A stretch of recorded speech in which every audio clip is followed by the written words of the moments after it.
Pensamiento del día, jueves 12 de diciembre. Ser prójimos.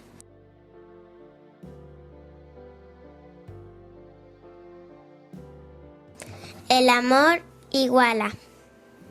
Si permanecemos indiferentes o resignados ante las necesidades de nuestro prójimo, tanto en el plano de los bienes materiales como en el de los bienes espirituales, no podemos decir que amamos al prójimo como a nosotros mismos.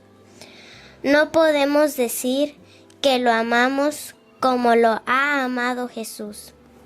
En efecto, entre personas que quieren inspirarse en el amor que nos ha enseñado Jesús, no puede haber lugar para desigualdades, desniveles, marginaciones, indiferencia.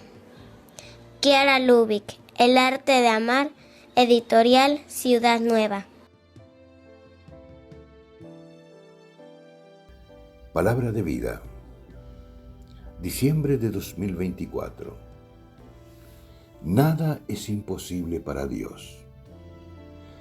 Del Evangelio de San Lucas, capítulo 1, versículo 37.